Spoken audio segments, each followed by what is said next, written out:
राधे राधे, हरे कृष्णा। कैसे हो आप सभी लोग? आशा करती हूँ आप सभी परम मंगल में होगे, स्वस्थ होगे, अच्छे होगे।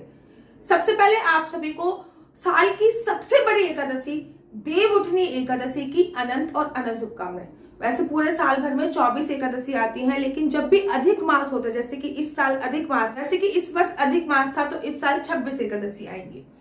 तो देव उठनी एकादशी जो होती है वो साल की सबसे बड़ी एकादशी होती है, क्योंकि श्री हरि विष्णु 4 महीने की योग निद्रा के बाद देव उठनी एकादशी पर जगते हैं। जब श्री हरि विष्णु शयन करने चले जाते हैं, तब सभी मांगलिक कार्य बंद हो जाते हैं, क्योंकि उनको मांगलिक कार्य का स्वामी बोला जाता है। जैसे कि विवाह हो गया, उपनयन संस्कार हो गया, आदि सारे कार्य बंद हो जाते हैं। जितने भी मांगलिक कार्य होते हैं सब बंद हो जाते हैं। जब हमारे देवता सोकर उठते हैं, फिर हमारे सभी मांगलिक कार्य प्रारंभ होते हैं। देव उठनी एकादशी साल की सबसे बड़ी एकादशी मानी जाती है। अगर आपको नया व्रत प्रारंभ करना है, देव उठनी एकादशी से प्रारंभ कीजिए।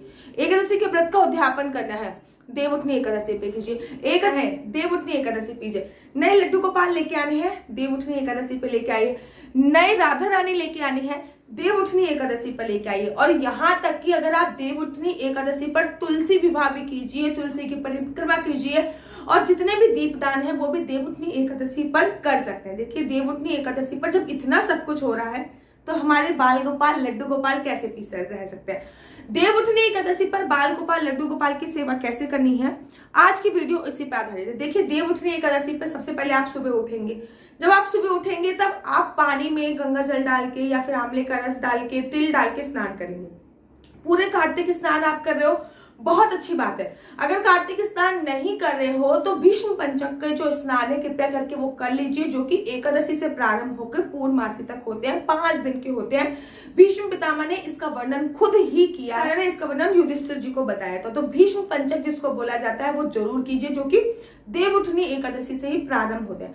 तो सुबह सुबह आप खुद उठ के स्नान ध्यान करके, उसके बाद बारी आती है लड्डू गोपाल को। मैं आपको आपकी दिनचर्या नहीं बता रही कि देव उठनी एकादशी पर आपकी खुद की दिनचर्या क्या होनी चाहिए। अगर आप चाहते हो कि मैं इस पे भी वीडियो बनाऊं कि देव उठनी एकादशी पे आपकी दिनचर्या क्या होती है, तो आप मुझे कमेंट्स कीजिए, मैं उस पे भी वीडियो बनाऊंगी कि देव उठनी एकादशी पर आपको क्या करना है। सबसे पहले उठना है, फिर क्या करना है। अगर आप इस पे भी डिटेल में वीडियो चाहते हो तो मुझे कमेंट्स कीजिए, मैं इस पे भी डिटेल में वीडियो बनाऊंगी। अभी केवल मैं आपको ये बता रही हूँ कि आपको अपने बाल गोपाल लड्डू गोपाल की विशेष पूजा अर्चना वंदना कैसे करनी है। सबसे पहले जो भी एकादशी होती है, उस एकादशी में बाल गोपाल लड्डू गोपाल को पंचामृत से स्नान कराया जाता है, और इस एकादशी पे भी लड्डू गोपाल बाल गोपाल को पंचामृत से स्नान कराइए।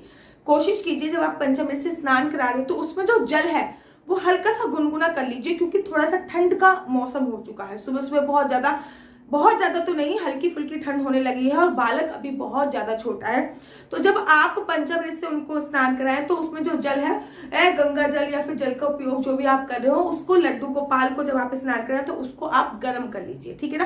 पंचामृत से स्नान कराने के बाद उनके शरीर में आप इस दिन अच्छे से इत्र की मालिश कीजिए, और इत्र में आप गुलाब का इत्र लीजिए, क्योंकि देव उठनी एकादशी का रिलेशन कहीं ना कहीं विष्णु भगवान के साथ साथ माता लक्ष्मी और तुलसी माता से भी होता है। तो गुलाब का इत्र लीजिए, और पूरे शरीर पे गुलाब का इत्र लगा के उनको पीले रंग के वस्त्र आप पहना दीजिए। देखिए, नए वस्त्र पहनाइए, पुराने वस्त्र नहीं पहनाने हैं। साल की सबसे बड़ी एकादशी है, और इस दिन बहुत सारे जो होते हैं कार्यक्रम अपने घर में ही हम लोग आयोजन करते हैं, तो उनको नए वस्त्र पहनाइए। पीले रंग के हो तो सर्वोत्तम है। अगर पीले रंग के नहीं है तो आप सफेद रंग का चयन कर सकते हैं, लेकिन मेक श्योर कि आप नए वस्त्र पहनाएं।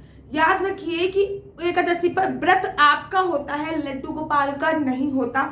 स्नान वगैरह कराने के बाद, नए वस्त्र पहनाने के बाद, उनको आज सबसे पहला जो आपको भोग देना है वो देना है माखन मिश्री का भोग। वैसे भी हमेशा सर्वप्रथम माखन मिश्री का ही भोग दिया जाता है, लेकिन आज आप उनको माखन मिश्री का भोग दीजिए। उसके बाद फिर आपकी एकादशी की जो कथा है आपने वो पढ़ी, लड्डू गोपाल को साथ रखा, फिर आपने तुलसी की पूजा करी, लड्डू गोपाल को साथ रखा, पूजा अर्चना वंदना आपकी विश्राम हो गई। उसके बाद आपने लड्डू गोपाल को गरम गरम दूध 2 लड्डू के साथ आपको देने हैं।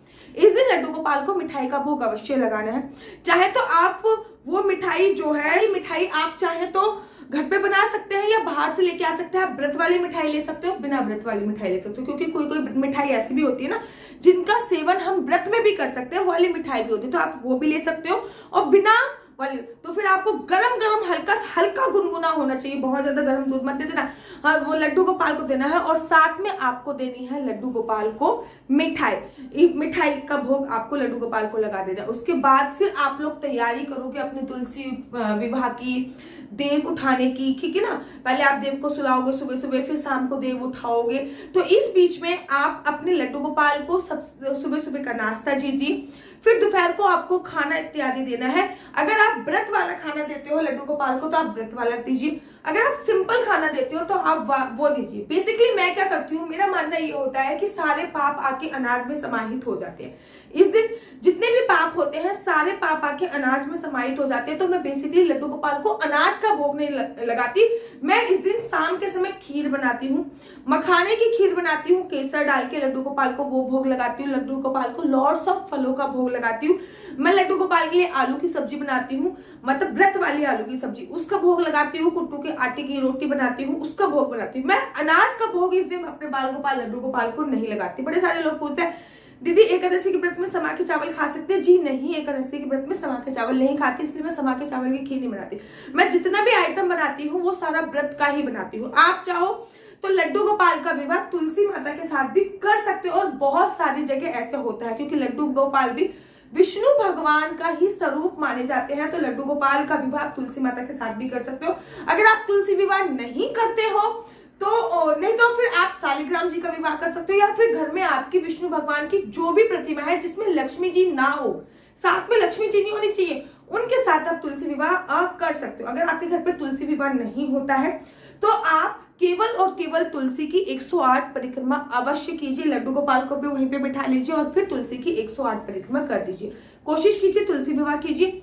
तुलसी विवाह नहीं हो रहा तो लड्डू गोपाल को तुलसी के पास ही बिठाइए और उनकी 108 परिक्रमा आप कर लीजिए। उसके बाद आप देव उठाओगे, और देव उठाने में इस टाइम पे गन्ने होते हैं, मूली होते हैं, सिंगाड़े होते हैं, कोई भी सीजन के फल होते हैं वो रखते हैं। तो लड्डू गोपाल को सिंगाड़ों का, गन्नों का, मूली का स्पेशल भोग लगता है। पूरे कार्तिक के महीने में हम लोग मूली का सेवन नहीं करते हैं, और देव उठनी एकादशी पर मूली का स्पेशल भोग लगाया जाता है। तो आपको इस बात का ध्यान रखना है कि देव उठनी एकादशी पर आप अपने बाल गोपाल लड्डू गोपाल को केवल, मतलब वैसे लड्डू गोपाल को मूली का भोग लगता नहीं, लेकिन एकादशी वाले दिन, देव उठनी एकादशी वाले दिन लड्डू गोपाल को मूली और सिंगाड़े का स्पेशल भोग लगाया जाता है। इस दिन गुड़ का भोग भी लगाया जाता है।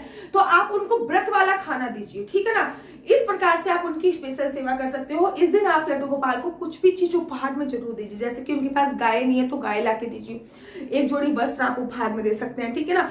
आप बांसुरी नहीं है तो बांसुरी उपहार में ला के दीजिए, हाथ में पहनने का नहीं है तो वो उपहार में ला के दीजिए, कान में पहनने का नहीं तो वो उपहार में ला के दीजिए। इस दिन अपने बाल गोपाल लड्डू गोपाल को स्पेशल फील कराना है। अगर उनकी इत्र की शीशी खत्म हो रही है तो इत्र की शीशी ला के दीजिए, इनका सिंहासन नया ला के दीजिए, उनकी मच्छरदानी, मतलब कोई भी एक चीज आपको उपहार में नई आपको लाके देनी है। और मेक श्योर कि अगर आप सरिया लाके देते हो, सोने की सरिया जो होती है, सरिया अर्थात जिसपे लड्डू गोपाल सोते हैं, वो चीज लाके देते हो तो बहुत ज्यादा सर्वोत्तम बात मानी जाती है। क्यों? क्योंकि 4 महीने के बाद, इस बार तो 5 महीने के बाद देव उठे हैं, अधिक मास भी तो ना, तो 4 महीने बाद देव उठते हैं। तो अगर हम जिसमें सोते हैं तो वो चीज दान करते हैं तो बहुत ज्यादा सर्वोत्तम माना जाता है। तो लड्डू गोपाल को आप ये सब चीजें लाके उपहार स्वरूप दीजिए। साथ ही के साथ लड्डू गोपाल के हाथ से आप कुछ ना कुछ दान आप इस दिन अवश्य कराइए। तो इस दिन आप लड्डू गोपाल की ऐसी विशेष पूजा अर्चना वरना कर सकते हो। लड्डू गोपाल के सामने एक अखंड ज्योत इस दिन जरूर और जरूर जलाइए, जो कि पूरे दिन जली रहे, पूरी रात जली रहे। आशा करती हूँ आपको मेरी वीडियो अच्छी लगती होगी। अगर आपको मेरी वीडियो अच्छी लगती है तो आप अपना यूट्यूब चैनल हरि बोल को लाइक शेयर सब्सक्राइब करना बिल्कुल भी मत भूलिए। तब तक के लिए मुझे दीजिए इजाजत। राधे राधे, हरे कृष्णा, हरि।